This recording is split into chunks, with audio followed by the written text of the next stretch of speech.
माता की। वाह, very good. Bharatiya Janata party के जिलाध्यक्ष श्री निमाई कविराज, श्री कार्तिक चंदपाल, हमारे लोकसभा के बहुत ही एक्टिव और इफेक्टिव मेंबर रायगंज लोकसभा क्षेत्र, श्री शंकर चक्रवर्ती, बीजेपी विभाग कन्वीनर मालदा विभाग, और श्री हेमचंद मंडल पूर्व जिलाध्यक्ष, श्री अजय सिंह एवं अपिल सिन्हा हमारे नौजवान कार्यकर्ता हैं, विशेषकर जिनके ऊपर प्रत्याशी को विजय दिलाने की जिम्मेदारी है। मेरे बहनों भाइयों, अब मैं अंतिम नाम बोलने जा रहा हूं। अंतिम नाम है हमारे बहादुर कैंडिडेट विराज विश्वास।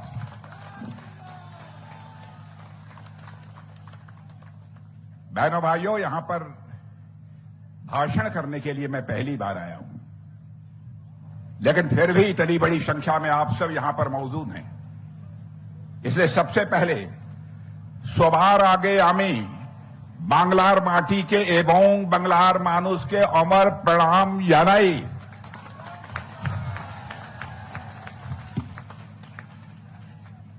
बहनों भाइयों, आज मैं आपसे एक बहुत ही मजबूत, एक बहुत ही धनवान, समृद्ध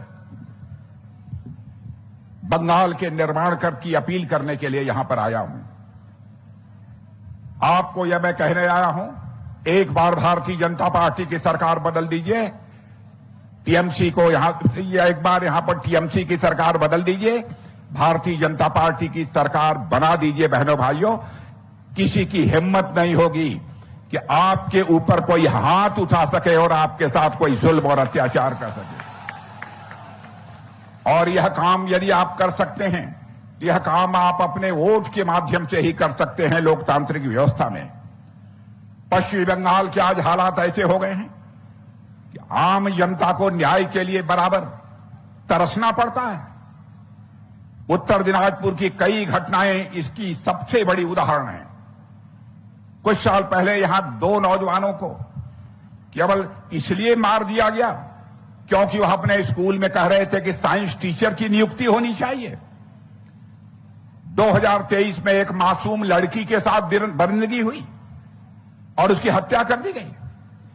जब लोगों ने न्याय मांगा, इंसाफ मांगा, तब वहां के पुलिस ने उन पर ज्यादती की और एक नौजवान को, इसी बंगाल मां की कोख से पैदा हुए एक नौजवान को अपनी जिंदगी से हाथ धोना पड़ा था। मेरे बहनों भाई, और आज तक उन परिवारों को कोई इंसाफ नहीं मिला है। न्याय की उम्मीद में यहां के लोगों ने अपने बच्चों की अंतिम संस्कार जो किया जाता है, अग्नि दी जाती है, वह तक भी नहीं दी। अजीबोगरीब हालात हैं यहां के। सोचिए कितना दर्द होगा उन परिवारों के दिल में जो आज तक अपने बच्चों का अंतिम संस्कार भी नहीं कर पाए। बंगाल में भाई फोंटा, जिसे भाई दूज कहते हैं हम लोगों की तरफ, इस दिन बहनें अपने भाई के माथे पर तिलक लगाती हैं। भाई अरे को पाले दिलाम फोंटा, जोमेर दुआरे पोरलो कांटा।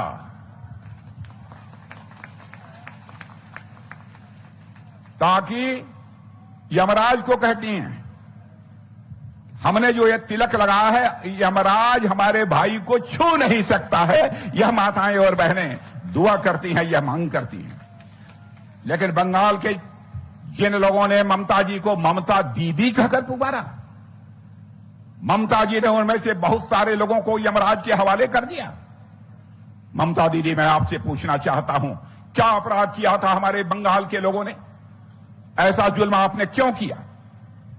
और इस बार के चुनाव में बंगाल की जनता, बहनों भाइयों, ममता जी से इस सवाल का जवाब लेकर रहेगी। बंगाल ने कादम्बिनी गुगली भी जैसी महान महिलाओं को जन्म दिया था, जो भारत की पहली महिला डॉक्टर थी। लेकिन ये बहुत बड़ी शर्म की बात है कि जिस स्थान ने देश को पहली महिला डॉक्टर दी, उस स्थान पर आरजी कार मेडिकल जैसी भयावह घटनाएं होती हैं और एक महिला के डॉक्टर के साथ रेप होता है, उसका मर्डर कर दिया जाता है। मेरे बहनों भाइयों, आज बंगाल में हमारी बहनें और बेटियां सुरक्षित नहीं हैं। मुख्यमंत्री स्वयं भी महिला हैं, फिर भी हमारे बहनों और बेटियों की हालत पश्चिमी बंगाल में यह हो गई है। आज देश का प्रतिरक्षा मंत्री होने के नाते कहने आया हूं, मेरे बहनों भाइयों, केवल कमल के फूल को जिता दीजिए, कोई मां का लाल आपके ऊपर हाथ नहीं उठाने पाएगा। मैं टीएमसी के बारे में कहता हूं, टीएमसी का फुल फॉर्म क्या है? Total miss rule and corruption. और टीएमसी बार बार भारतीय जनता पार्टी को बोहिरागोतो यानी बाहरी कहकर बंगाल की जनता को गुमराह करती हैं। अरे कोई टीएमसी को बताओ कि मैं जिस पार्टी से आता हूं, ये सब सारे लोग जिस पार्टी के आते हैं, उस पार्टी को जन्म देने वाला कोई था तो पंडित श्यामा प्रसाद मुखर्जी थे, जो बंगाली मां की कोख से पैदा हुए थे, बंगाल की धरती पर पैदा हुए थे।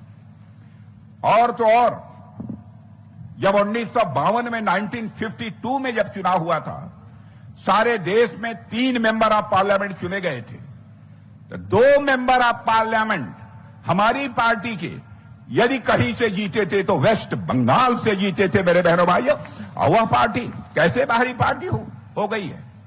आज यदि हमें बात करें तो हमारे प्रधानमंत्री मोदी जी ने हमेशा माना है बंगाल उनका है, और बंगाल के लोग भी मानते हैं कि मोदी जी उनके अपने हैं।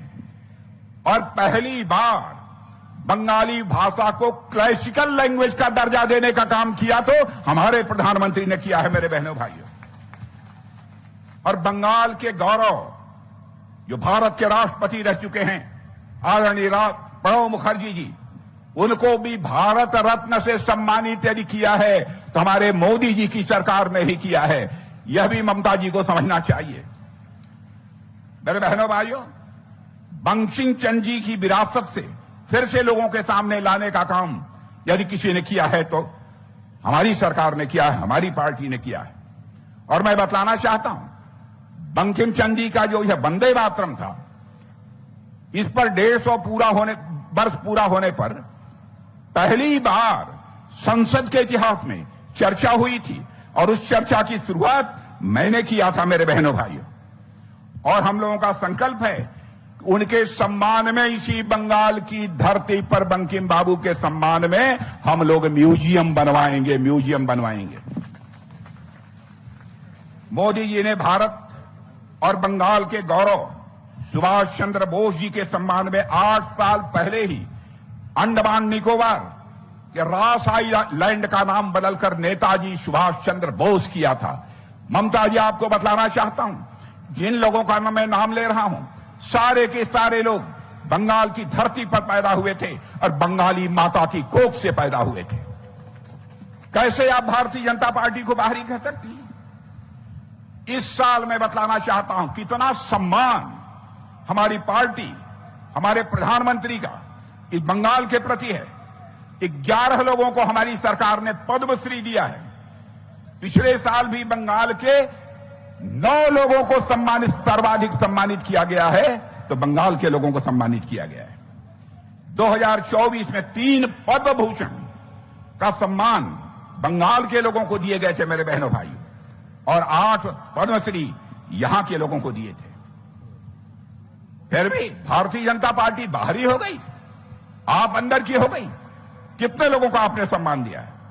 मेरे बहनों भाइयों, आजादी के 70 साल बाद भी बंगाल में एम्स जैसा हॉस्पिटल, बड़ा हॉस्पिटल कोई नहीं था, और इस एम्स को देने का काम यदि किसी ने किया तो हमारे प्रधानमंत्री मोदी जी ने किया है बहनों भाइयों, और किसी ने नहीं किया है।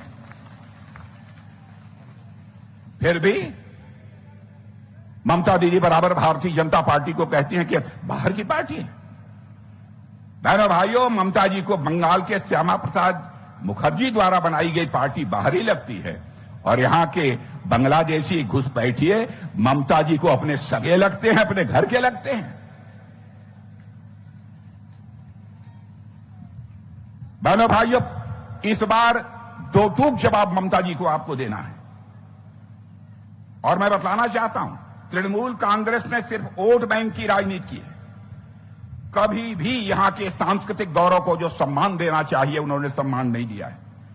लेकिन अब मैं कहकर जा रहा हूं, अब यह अन्याय बंगाल की धरती पर नहीं चलने पाएगा। ममता दी सुन लीजिए, भारतीय जनता पार्टी का हमारा संकल्प है कुरमाली और राज बोंगशी जैसी भाषाओं को वह सम्मान मिलेगा जिसकी कि वह वर्षों से प्रतीक्षा कर रहे थे। दोनों भाषाओं को हम लोग सम्मान देंगे। इन्हें भारतीय संविधान की 8वीं सूची में शामिल करके हम न केवल इन भाषाओं को सम्मान देंगे बल्कि हमारी संस्कृति, हमारी पहचान और हमारी विरासत को भी हम मजबूत करेंगे। मेरे बहनों भाइयों, पिछले 15 वर्षों में तृणमूल कांग्रेस ने इस राज्य को बहुत सारे जख्म दिए हैं।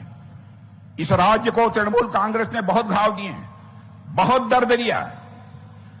वाम और टीएमसी ने इस धरती को हिंसा से लाल किया है। बना दीजिए सरकार, देखते हैं किसने अपनी मां का दूध पिया है जो कि हमारी इस बंगाल की धरती को, यहां के बंगाल के लोगों के खून से लाल करने की जुर्रत कर सके।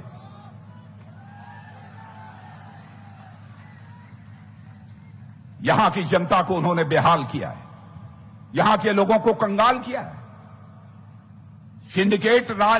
सिंडिकेट राज चलाकर यहां के गुंडे और बदमाशों को मालामाल किया है। मेरे बहनों भाइयों, बंगाल कभी संस्कृति, शिक्षा और उद्योग का केंद्र हुआ करता था, लेकिन आज टीएमसी राज में यहां के लोग डर और असुरक्षा के माहौल में जीने को मजबूर हो गए। ममता दीदी के राज में पश्चिमी बंगाल बीमार होकर इस समय वेंटिलेटर पर पहुंच गया है। बहनों भाइयों, फिर से पश्चिमी बंगाल को यदि कोई खड़ा कर सकता है पूरी ताकत के साथ, बंगाल को यदि कोई धनवान बना सकता है, यहां की बेरोजगारी की समस्या का समाधान यदि कोई पार्टी कर सकती है तो केवल और केवल हमारी और आपकी पार्टी भारतीय जनता पार्टी कर सकती है। मेरे बहनों भाई, टीएमसी ने बंगाल को क्या दिया? टीएमसी ने सिंडिकेट राज और महाजंगल राज दिया है। टीएमसी ने बंगाल को भ्रष्टाचार दिया। टीएमसी ने बंगाल को कट मनी का ऐसा सिस्टम दिया जिसने गरीब से गरीब व्यक्ति का हक भी छीन लिया है। यह योजना, हर योजना में बिचौलियों का जाल बिछा हुआ है और वह बिचौलिए इस जनता से, गरीब जनता से पैसा वसूलते हैं। कट मनी का सिस्टम बंगाल में कैसे लोगों की जिंदगी बर्बाद कर रहा है, यह बतलाने की बहुत विस्तार में जाकर आवश्यकता नहीं है।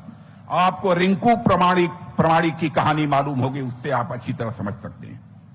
आपको मालूम होगा, रिंकू जी की कहानी यहां फैले भ्रष्टाचार की एक दर्दनाक तस्वीर पेश करती है। रिंकू जी अपनी जमीन पर अपने परिवार के लिए एक छोटा सा घर बनाना चाहती थी, लेकिन इसके लिए टीएमसी के गुंडों ने उनसे 1 लाख रुपए की मांग की थी। अपने जमीन पर अपना घर बनाना चाहती थी, लेकिन टीएमसी के गुंडों ने उनसे 1 लाख रुपए की मांग की और उनसे कहा गया जब तक पैसा नहीं मिलेगा तो कोई मजदूर उनके घर में काम करने के लिए नहीं आएगा और उनका पानी और बिजली का कनेक्शन भी काट दिया जाएगा। थक हार कर रिंकू जी ने सोचा कि चलो अपने घर का सपना पूरा करने के लिए टीएमसी को, गुंडों को 1 लाख रुपए दे देते हैं। रिंकू जी ने अपने गहने बेचे, कर्ज लिए, पैसे जुटाए और किसी तरीके से 1 लाख रुपया दे दिया। लेकिन बहनों भाइयों, उसके बाद भी उनका घर नहीं बना। चोरों का भी ईमान होता है, लेकिन बहनों भाइयों, टीएमसी के लोगों का न धर्म है, न दीन है, न कोई ईमान है।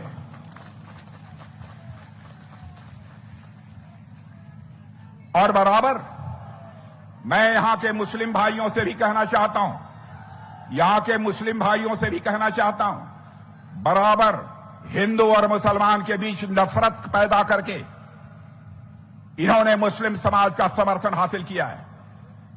लेकिन मुस्लिम भाई बतलाएं, उन्होंने आपके लिए क्या किया? आपको रोजगार दिया, आपको धन दौलत दी है, आपको नौकरी दी है। भारतीय जनता पार्टी का जहां तक प्रश्न है, हम जाति, पंथ मजहब की राजनीति नहीं करते, हम इंसाफ और इंसानियत की राजनीति करते हैं मेरे बहनों भाइयों, जस्टिस और ह्यूमैनिटी की राजनीति करते हैं। बहुत हो चुका अब टीएमसी का अत्याचार। बंगाल में कटमनी लेने वालों को इस बार यहां से कटना होगा। कटमनी लेने वालों को बंगाल से कटना होगा। बंगाल में वह नहीं रह सकते मेरे बहनों भाइयों। और सिंडिकेट चलाने वालों को यहां से भगना होगा, क्योंकि जब 4 मई को चुनाव का रिजल्ट आएगा और जब बीजेपी की यहां सरकार बनेगी तो पूरे देश में उनके लिए कोई जगह नहीं मिलेगी, क्योंकि अधिकांश राज्यों में सरकार यदि किसी की है तो भारतीय जनता पार्टी की सरकार है। दिल्ली में भी हमारी सरकार है। और यह भी बतला दें, जो बदमाश आपकी जमीन पर गलत तरीके से कब्जा करेगा, आपके मकान पर गलत तरीके से कब्जा जमाएगा और कब्जा जमाकर यदि उसने अपना मकान बना लिया, कुछ खड़ा करने की कोशिश करेगा, तो वह उस बदमाश का, उस गुंडे का, चाहे जितना भी बड़ा मकान, कितने भी लाख और करोड़ रुपए का क्यों न हो, बहनों भाइयों, हमारी सरकार आएगी तो हम बुलडोजर चलवा देंगे उस पर।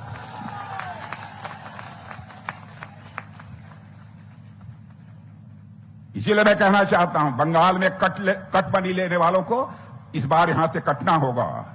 सिंडिकेट चलाने वालों को बंगाल छोड़कर भगना होगा। और मेरे बहनों भाइयों, जब मोदी जी देश के प्रधानमंत्री बने थे 2014 में, तब हम दुनिया के देशों में धन दौलत के मामले में, अर्थव्यवस्था के मामले में 11वें स्थान पर खड़े थे। देखिए हमारे प्रधानमंत्री मोदी जी ने कैसे सरकार चलाई है। धन दौलत के मामले में दुनिया के सारे देशों में हम 11वें स्थान पर खड़े थे। लेकिन कमाल कर दिया हमारे प्रधानमंत्री ने, 12 वर्षों के अंदर नहीं, 9-10 वर्षों के अंदर ही भारत को लाकर धन दौलत के मामले में, इकोनॉमी के मामले में दुनिया के देशों में 4थे स्थान पर लाकर खड़ा कर दिया। बहनों भाइयों, 11वें स्थान से लाकर 4थे स्थान पर खड़ा कर दिया। ऐसे ही, लेकिन यह विकास मोदी जी के लाख चाहने के बावजूद ममता दी ने पश्चिम बंगाल में नहीं होने दिया। इसलिए आज आपको आश्वासन दिलाता हूं, अब समय आ गया है बंगाल के विकास का।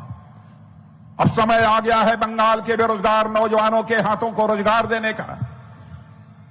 अब समय आ गया है बंगाल के स्वाभिमान की रक्षा करने का।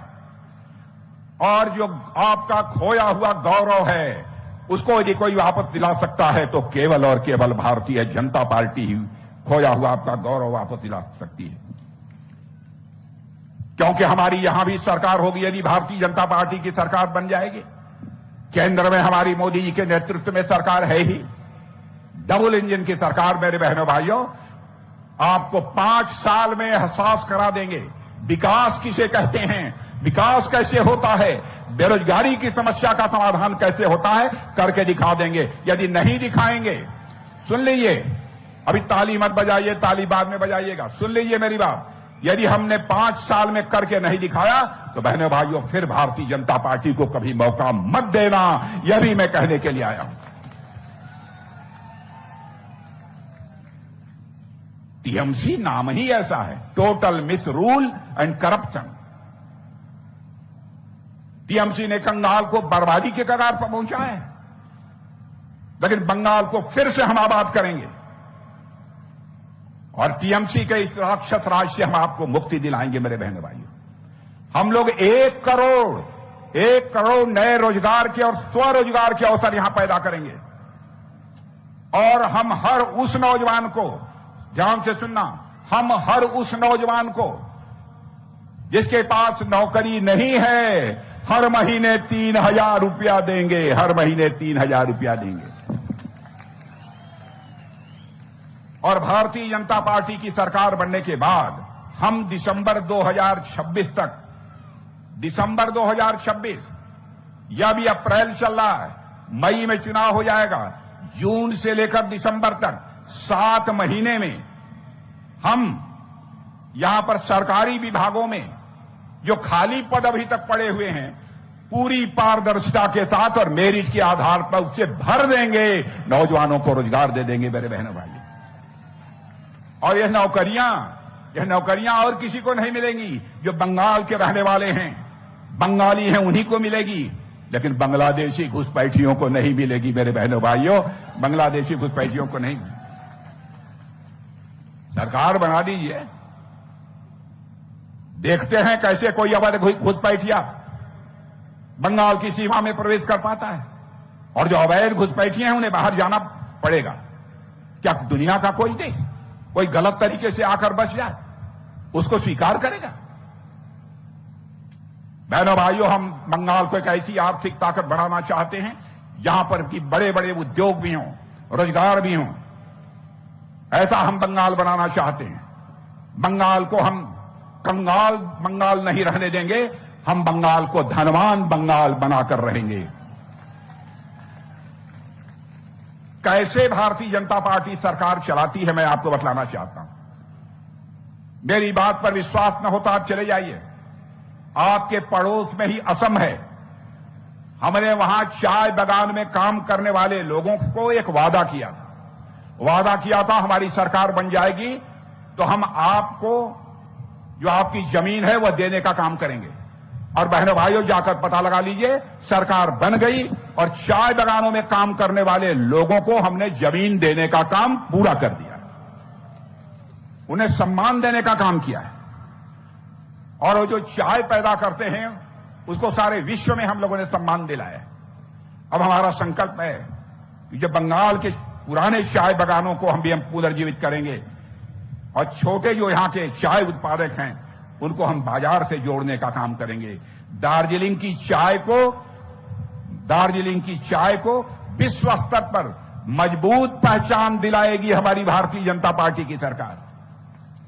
बहनों भाइयों, डबल इंजन की सरकार के द्वारा बीजेपी का साफ साफ यह नजरिया है कि हमें नया बंगाल बनाना है, हमें विकसित बंगाल बनाना है, ऐसा बंगाल बनाना है जहां कोई किसी निरपराध व्यक्ति पर जुल्म और अत्याचार न ढा सके। हम ऐसा बंगाल बनाना चाहते हैं और जो हम कहते हैं वह करते हैं। मैं विरोधी पार्टी के लोगों को कहना चाहता हूं, चाहे कांग्रेस हो, टीएमसी हो, कम्युनिस्ट पार्टी, एक उदाहरण बतला दो कि हम लोगों ने अपने चुनावी घोषणा पत्र में कुछ कहा हो और उसको न पूरा किया हो। जब हम अपने चुनावी घोषणा पत्र, इलेक्शन मैनिफेस्टो में जो भी वादे किए हैं, बहनों भाइयों, एक एक वादे को हम लोगों ने पूरा किया है। यह है हमारी भारतीय जनता पार्टी, जो कहती है वह करती है, चाहे उसके लिए कितनी भी बड़ी सैक्रिफाइस हमें क्यों न करनी पड़ी। हम लोगों ने कहा था जम्मू कश्मीर की धारा 370 समाप्त कर देंगे, कर दिया बहनों भाइयों। हमने कहा था रामलला हम आएंगे, मंदिर वहीं बनाएंगे।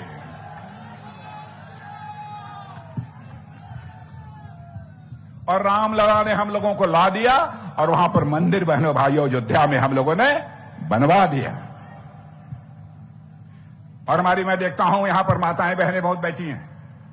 चिंता मत करना, विधानसभा लोकसभा में 1/3 33% आरक्षण आपको मिलने जा रहा है। अब विधानसभा में आप बैठेंगी, लोकसभा में आप बैठेंगी। और मैं आपको वादा करके जाना चाहता हूं, हमारी बंगाल में सरकार बना दीजिए, नौकरी में 100 में 33% महिलाएं ही होंगी, 33% उनको रिजर्वेशन दिया जाएगा। और यह भी बतला कर जा रहा हूं, 75 लाख माताओं बहनों को हम इस वेस्ट बंगाल में लखपति दीदी बना देंगे। आज जिनके पास 100,000 रुपया नहीं है, वो 1-1 लाख रुपया की मालकिन हो जाएंगे। और हर माताओं और बहनों को हर महीने 3,000 रुपया देंगे, हर महीने 3,000 रुपया देंगे, ताकि उनकी जिंदगी बेहतर हो सके। इसीलिए मैं कहना चाहता हूं बहनों भाइयों, 40 वर्ष की कम की आयु की जो हमारी माताएं बहनें हैं, उनको HPV वैक्सीन मिले, ताकि उन्हें गंभीर बीमारियों से सुरक्षा मिल सके। तो उन्हें वैक्सीन की भी, HPV वैक्सीन की भी सुविधा मुहैया कराएंगे। और इसके साथ ही 40 वर्ष से अधिक की उम्र की जो महिलाएं हैं, उनको 40 साल जिनकी उम्र हो गई है हमारी माताओं बहनें उससे ऊपर की हैं, तो कैंसर यदि हो गया तो उसका मुफ्त इलाज किया जाएगा। कैंसर यदि किसी को हो गया तो मुफ्त इलाज किया जाएगा, ताकि समय रहते बीमारी का पता चल जाए और उसका ठीक तरीके से इलाज हो जाए। मेरे बहनों भाइयों, ममता बनर्जी की सरकार ने 77 समुदायों को ओबीसी के लिस्ट में शामिल किया, जिसमें 75 केवल एक ही कौम के लोगों को शामिल किया। ऐसा नहीं होना चाहिए। आप हिंदू भी शामिल करिए, मुसलमान भी शामिल करिए, ईसाई भी शामिल करिए। कहां का न्याय है? मैं मुस्लिम भाइयों से भी कहना चाहता हूं, ऐसा जो करता है वो आपके साथ न्याय नहीं करता है, वो इंसाफ आपके साथ नहीं करता है। राजा ऐसा होना चाहिए, मुख्यमंत्री प्रधानमंत्री ऐसा होना चाहिए जो इंसाफ और इंसानियत, जस्टिस और ह्यूमैनिटी के आधार पर राजनीति करे। मेरे बहनों भाई, ये केवल वोट पाने के लिए शेष समाज से मुस्लिम भाइयों को भी अलग कर रही हैं। इसलिए मैं कहना चाहता हूं कि अपने मुस्लिम भाइयों से भी आप इस बार फैसला करिए। हम किसी के साथ नाइंसाफी नहीं होने देंगे, सभी के साथ न्याय करेंगे। Justice to all, appeasement of none, न्याय सभी को, लेकिन तुष्टीकरण किसी का नहीं होगा। मेरे बहनों भाइयों, यह भी आपको विश्वास दिलाता हूं। अब टीएमसी, अब देखिए, केवल वोट पाने के चक्कर में अपने घोषणा पत्र में क्या कहा है उन्होंने?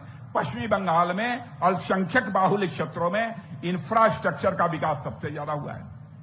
क्या विकास के कामों पर सिर्फ एक ही वर्ग का अधिकार होना चाहिए? या नहीं बोलना चाहिए उनको कहना चाहिए कि यहां पर भी सड़क नहीं है, यहां पर स्कूल नहीं है, चाहे वह हिंदू का क्षेत्र हो चाहे मुसलमान का क्षेत्र हो, सभी जगह हम इसका निर्माण कराएंगे। इंसाफ की बात तो यह हो, हम ऐसा ही इंसाफ आपके साथ करेंगे।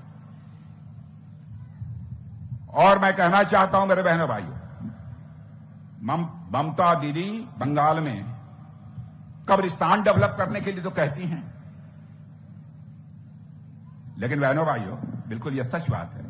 टीएमसी के खुद के मैनिफेस्टो में लिखा है कि सरकार 9,900 कब्रिस्तानों के चारों ओर दीवार बनाने के लिए 1,387 करोड़ देगी। आप दीजिए, जो करना हो करिए, लेकिन मत भूलिए यहां हिंदू भी रहता है, मुसलमान भी रहता है, ईसाई रहता है, किसी के साथ भेदभाव नहीं होना चाहिए, सबके साथ इंसाफ होना चाहिए। अल्लाह भी कहते हैं, अल्लाह को भी इंसाफ कबूल है। मेरे बहनों भाई, अल्लाह को भी बेईमानी कबूल नहीं है। आज हमारे बंगाल के नौजवान रोजगार के लिए इधर उधर भटक रहे हैं, यहां के किसान परेशान हैं, यहां के अस्पताल, यहां के स्कूल हालत इतनी खराब हो गई है, उनमें सुधार लाने की जरूरत है। सबकी चिंता करिए, लेकिन अब तो आप जा रही हैं ममता दी, अब क्या चिंता करेंगे? चिंता वो हम लोग करेंगे। मैं मानता हूं कि कोई भी किसी भी जाति का हो, किसी भी धर्म का हो, सभी का सम्मान किया जाना चाहिए। हम यह मानते हैं, न कि केवल वोट हासिल करने के लिए एक समुदाय को करिए ताकि दूसरे समुदाय के मन में एक पीड़ा हो, दर्द हो, प्रतिक्रिया हो। इसलिए मैं कहना चाहता हूं मेरे बहनों भाइयों, जब बंगाल में टीएमसी आज भ्रष्टाचार और हिंसा का पर्याय बन चुकी है, उनके नेताओं की दबंगई और गुंडई से लोग डरे हुए हैं, लोग सच बोलने में घबराते हैं, लोगों को भरोसा नहीं है कि पुलिस रक्षा कर पाएगी कि नहीं कर पाएगी। पुलिस के ऊपर भी दबाव है। क्या यह वही बंगाल है जिसका सपना बंगाल के स्वतंत्रता संग्राम सेनानियों ने दिया था? देश को आजाद कराने के लिए अपनी जानें दी थी। अब समय आ गया है कि भय, भूख और भ्रष्टाचार की राजनीति समाप्त होनी चाहिए। बहनों भाइयों, यह अपील आप सबसे करने आया हूं। मैं चाहता हूं हमारा बंगाल ऐसा बने ताकि हमारा बंगाल सुरक्षित हो, हर बंगाली यह गर्व के साथ कह सके, हमारा बंगाल सुरक्षित है, हमारा बंगाल धर्मांध है, हमारा बंगाल समृद्ध है और हमारा बंगाल अब तेजी के साथ आगे बढ़ रहा है। यह डंके की चोट पर कह सके, हम ऐसा बंगाल बनाना चाहते हैं। इस चुनाव में बहनों भाइयों, आपके पास बीजेपी को जिताकर बंगाल के सुशासन के रास्ते पर ले जाने का बहुत बड़ा मौका है। अगर किसी तरीके से चूक हो गई तो इस बंगाल को वो स्टोन युग, पाषाण युग में ममता दी पहुंचा देंगे। इसलिए मैं आपसे कहना चाहता हूं, अब यहां पर इंडस्ट्रियल रिवॉल्यूशन होगा, औद्योगिक क्रांति होगी, लेकिन यदि यहां पर टीएमसी रह गई तो ब्लडी रिवॉल्यूशन होगा, यानी यहां पर खून की क्रांति होगी। इसलिए मैं आप सबसे अपील करने आया हूं, और मैं तो जितना मैं बंगाल में घूमा हूं, मैं इस नतीजे पर पहुंचा हूं, लोगों ने मन बना लिया है। बहुत हुआ जोड़ा घास फूल, बंगाल मांगे कमल का फूल।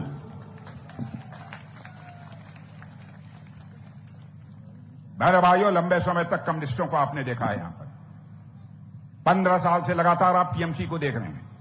इसलिए मैं आप सभी से अपील करना चाहता हूं कि मेरे बहनों भाइयों, इस बार भारतीय जनता पार्टी को बम्पर वोटों से जिताकर भेजिए, बम्पर वोटों से, ताकि यह सारे देश को संदेश चला जाए। किसी भी राज्य का मुख्यमंत्री यदि जनता के साथ जुल्म करेगा, अत्याचार करेगा, तो उसका भी वही हश्र होगा जो कि बंगाल में टीएमसी का हुआ। यह संदेश सारे देश को जाना चाहिए। इसलिए मैं आप सबसे आज यहां पर अपील करने के लिए आया हूं मेरे बहनों भाइयों, और आज के अवसर पर इससे ज्यादा न कुछ कहते हुए मैं आप सभी को शीश झुकाकर नमन करता हूं। और हमारे यहां के कैंडिडेट ठीक ठाक है ना, बढ़िया है ना। विराज विश्वास कहां है? विराज विश्वास देखिए, लड़का कितना नौजवान, विराज विश्वास देखिए।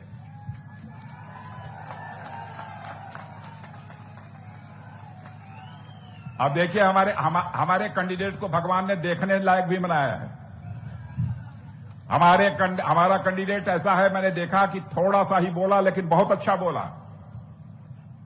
और हमारे विराज विश्वास को यदि चुनकर आप पश्चिम बंगाल की विधानसभा में भेजेंगे तो आपकी समस्याओं को प्रभावी तरीके से आवाज देने का काम कोई करेगा तो हमारा विराज विश्वास करेगा। बस कमल का फूल, मेरे बहनों भाइयों, यह मत भूलें। और मैं यह कहकर जा रहा हूं, यदि आपने विराज विश्वास को बम्पर वोटों से जिता दिया, तो मैं आपको यकीन दिलाकर जाना चाहता हूं, और विराज विश्वास को भी मैं कहूंगा, चुनाव जीतने के बाद कभी भी हमको एक बार जरूर बुला लेना।